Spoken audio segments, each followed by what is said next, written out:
쿵쿵, 쿵쿵. 새벽 4시 37분. 경상북도의 한 시골집에서 70대 할머니 박정순 씨가 부엌 바닥에 웅크린 채 떨고 있었습니다. 쿵쿵, 쿵쿵. 마루 아래에서 들려오는 그 소리. 3개월째 매일 새벽이면 반복되던 그 소리가 이날만큼은 달랐습니다. 더 가깝고 더 거칠었죠. 할머니는 부엌 찬장 뒤로 몸을 숨긴 채 휴대폰을 꺼냈습니다. 화면에는 아들 번호가 떠올랐지만 손가락은 119를 눌렀습니다. 쿵쿵쿵. 이번에는 마루를 짓누르는 발소리. 누군가 집 안으로 들어온 것이었습니다. 새벽 침입자의 정체는 무엇이었을까요? 지난 4월 15일 박정순 할머니와 남편 이만수 할아버지는 서울 생활을 정리하고 고향으로 내려왔습니다. 시골 공기가 좋다고 해서 왔는데 할머니는 당시를 이렇게 회상했습니다. 첫 주는 평온했습니다. 40년 만에 돌아온 고향집. 비록 낡았지만 정겨웠죠. 마당에는 할머니가 심은 상추와 깻잎이 파릇파릇 자라고 있었습니다. 하지만 5월 들어 이상한 일들이 시작됐습니다. 새벽 3시경이면 들려오는 쿵쿵 소리. 처음엔 고양이나 너구리인 줄 알았습니다. 시골이니 그럴 수도 있다고 생각했죠. 그런데 소리가 점점 규칙적이 됐습니다. 매일 같은 시간, 같은 간격으로요. 할아버지는 귀가 어두워서 못 들었어요. 할머니 혼자만 들었던 그 소리. 마루 아래 툇마루에서 올라오는 것 같았습니다. 더 이상한 건 낮에는 아무 흔적도 없었다는 점입니다. 툇마루를 아무리 살펴봐도 발자국이나 털, 배설물 같은 건 없었죠. 동물이라면 뭔가 흔적이 있을 텐데 불안감이 커져갔습니다. 그러던 중 할머니는 이상한 걸 발견했습니다. 앞마당 흙바닥에 찍힌 검은 운동화 자국. 크기로 보아 성인 남자 것 같았습니다. 그리고 그 발자국은 집 뒤편으로 이어져 있었죠. 가족일까? 낯선 사람일까? 할머니의 고민은 깊어만 갔습니다. 5월 말 결정적인 사건이 벌어졌습니다. 새벽 4시. 평소보다 큰 쿵쿵 소리에 할머니가 깼습니다. 이번엔 마루 아래가 아니라 처마 밑에서 들려왔죠. 할머니는 조심스럽게 창문 틈으로 밖을 내다봤습니다. 어둠 속에서 흔들리는 손전등 불빛. 누군가 집 주변을 돌아다니고 있었습니다. 심장이 멎을 뻔했습니다. 할머니는 숨을 죽이고 지켜봤습니다. 그런데 그 사람이 뭔가 이상한 행동을 했죠. 창문 아래 화단에서 뭔가를 묻는 듯한 동작. 그리고는 집 뒤편으로 사라졌습니다. 다음 날 아침 할머니는 그 자리를 파봤습니다. 땅속에서 나온 건 작은 유리병. 무색무취의 액체가 들어있었죠. 이게 뭘까 싶어서 할머니는 보건소에 가져갔습니다. 며칠 후 나온 검사 결과는 충격적이었습니다. 농약 성분 검출. 그것도 치사량에 가까운 농도였습니다. 누가 왜 우리 집에? 더 무서운 건 그 위치였습니다. 할머니가 매일 아침 물을 길어오는 우물 바로 옆이었죠. 이때부터 할머니는 확신했습니다. 이건 단순한 침입이 아니라 계획적인 범행이라고요. 하지만 경찰에 신고하기엔 애매했습니다. 직접적인 피해도 명확한 증거도 없었으니까요. 할머니는 혼자 추리하기 시작했습니다. 이 집의 위치를 아는 사람, 할아버지와 할머니의 생활 패턴을 아는 사람, 설마 가족 중에? 상상하기도 싫은 결론에 도달했습니다. 할머니의 의심은 근거가 있었습니다. 재산 때문이었습니다. 3년 전 서울 집을 처분할 때 있었던 일. 할아버지와 할머니는 두 아들에게 미리 상속을 해줬습니다. 큰아들에게는 아파트를, 작은아들에게는 현금을요. 그런데 작은아들 이민호가 반발했습니다. 형만 좋은 걸 가져갔다며 더 달라고 했죠. 그땐 그렇게 심각하게 생각 안 했는데 할머니는 작은 아들의 변화를 느꼈습니다. 예전엔 다정했던 아들이 점점 냉랭해졌죠. 특히 할머니 부부가 시골로 내려온다고 했을 때 반응이 이상했습니다. 왜 갑자기 시골에? 거기서 뭐 하려고? 지나치게 관심을 보였죠. 언제 가는지, 집 주소는 뭔지, 주변에 누가 사는지까지 캐물었습니다. 그리고는 자주 연락했습니다. 일주일에 서너 번씩 무슨 일 없냐고, 몸은 괜찮냐고. 처음엔 효자인 줄 알았습니다. 하지만 뭔가 달랐습니다. 진짜 걱정하는 것 같지 않았죠. 마치 확인하는 것 같았습니다. 더 의심스러웠던 건 작은 아들의 경제 상황이었습니다. 사업 실패로 빚이 많다는 소문이 들렸죠. 그런데도 새 차를 샀고 아이들 학원비도 비싼 곳으로 옮겼습니다. 돈이 어디서 났을까? 할머니는 생각했습니다. 혹시 자신들이 죽기를 바라는 건 아닐까? 시골 노인 부부의 사고사. 충분히 가능한 시나리오였습니다. 농약도 우물도 모든 게 완벽한 알리바이가 될 수 있었죠. 쿵쿵 소리도 이제 다르게 들렸습니다. 단순한 침입이 아니라 사전답사였던 것 같았어요. 6월 들어 할머니는 결심했습니다. 더 이상 당하고만 있을 수는 없다고요. 이제 시작이다. 할머니는 스스로에게 다짐했습니다. 먼저 증거를 모았습니다. 마당에 설치한 소형 CCTV. 아들에게 들키지 않으려고 화분 뒤에 숨겨뒀죠. 그리고 휴대폰 녹음 앱을 설치했습니다. 새벽마다 들리는 소리를 녹음하기 위해서였어요. 할아버지한테는 말하지 않았습니다. 걱정만 시킬까 봐였죠.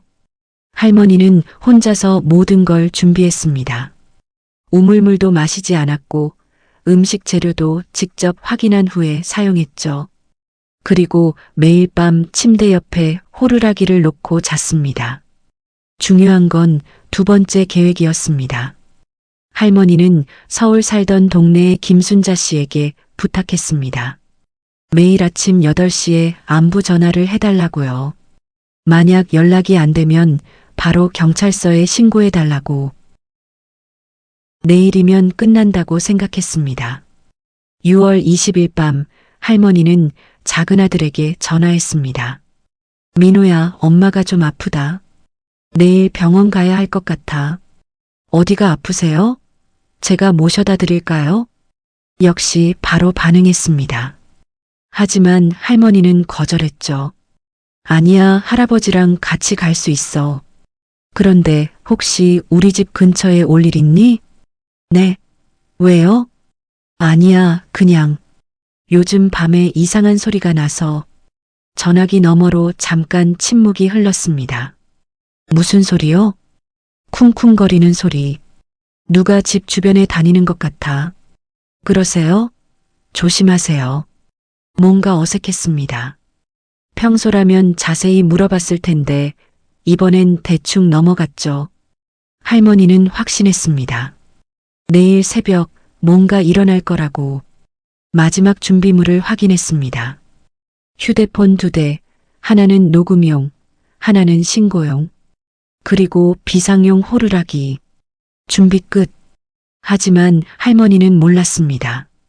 상대방도 마지막 준비를 하고 있다는 걸. 새벽 3시 30분.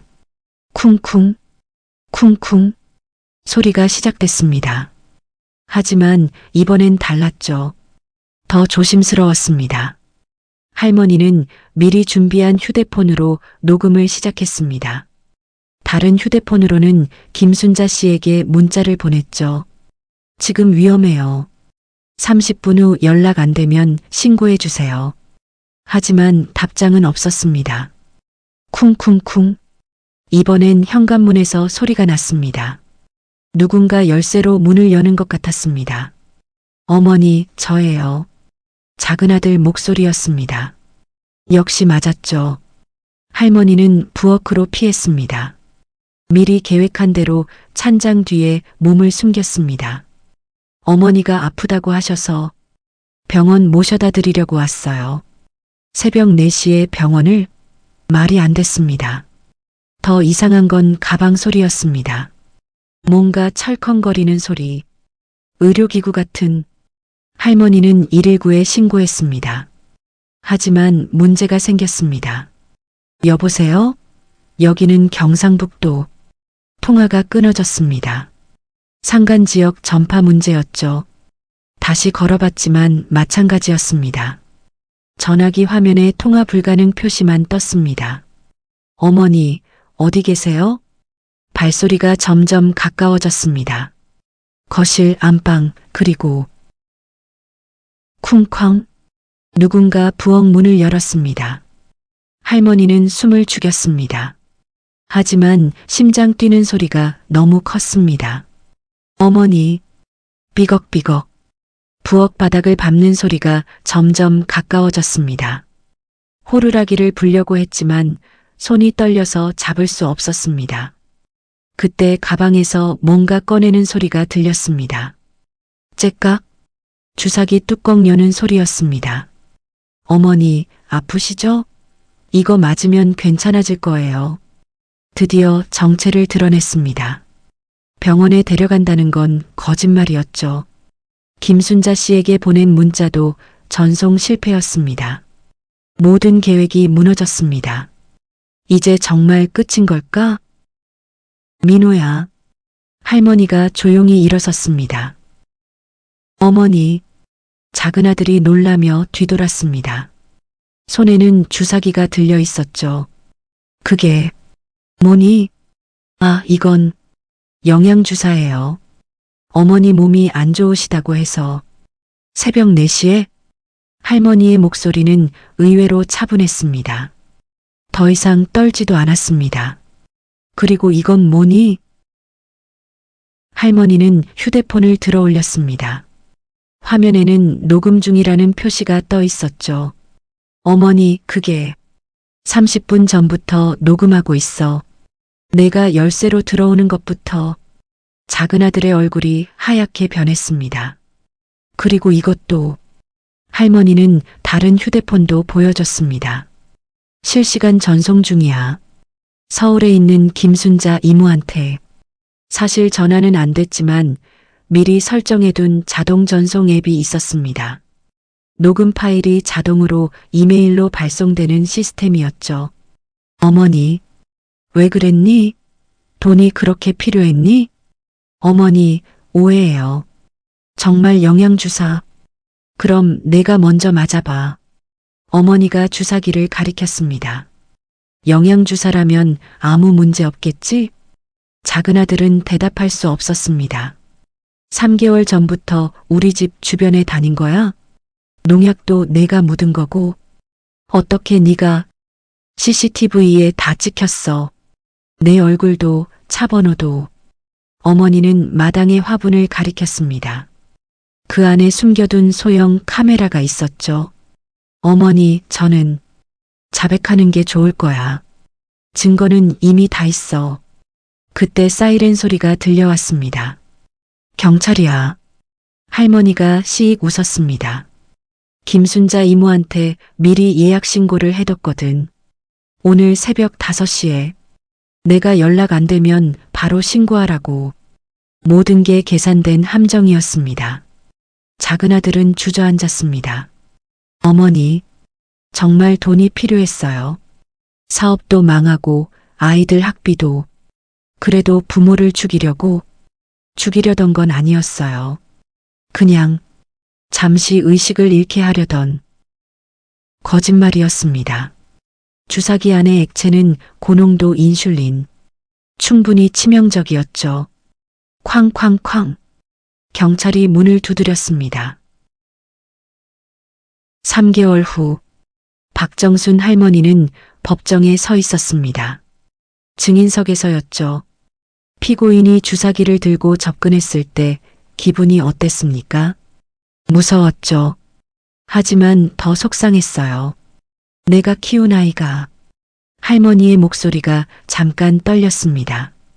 작은 아들 이민호는 살인미수와 주거침입 혐의로 기소됐습니다. 1심에서 징역 3년을 선고받았죠. 돈 때문에 가족을 배신하다니. 할아버지는 그날 이후 한동안 말을 잃었습니다. 아들에 대한 실망 때문이었어요. 하지만 할머니는 달랐습니다. 이제 시작이다. 할머니는 노인 범죄 예방 강사가 됐습니다. 자신의 경험을 바탕으로 전국을 다니며 강연했죠. 가족이라고 무조건 믿으면 안 됩니다. 의심스러우면 확인하세요.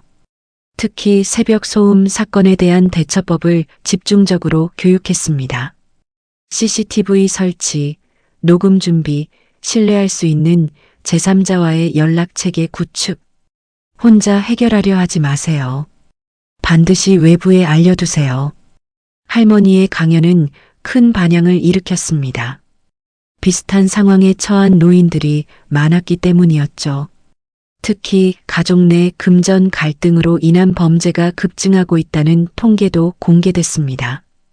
재산 문제는 미리 정리하세요. 그리고 투명하게. 할머니는 이제 다른 집에 살고 있습니다. 그 시골집은 팔았어요. 너무 많은 기억이 있었으니까요. 새 집은 경비가 삼엄한 아파트입니다. CCTV도 많고 관리사무소도 24시간 운영되죠. 이제는 쿵쿵 소리 들을 일 없겠죠? 할머니는 웃으며 말했습니다. 하지만 여전히 새벽 4시면 깹니다. 습관이 된 것 같아요. 그때마다 창밖을 내다봅니다. 혹시 모르니까요. 한번 당하면 평생 조심하게 되더라고요. 그래도 할머니는 행복해 보였습니다. 자신을 지켜냈다는 자부심 때문일까요? 지금도 전국에서 강연 요청이 쇄도하고 있습니다. 용기만 있으면 누구든 자신을 지킬 수 있어요. 할머니의 마지막 한마디가 인상적이었습니다. 혹시 여러분 주변에도 이상한 소리가 들리지 않나요?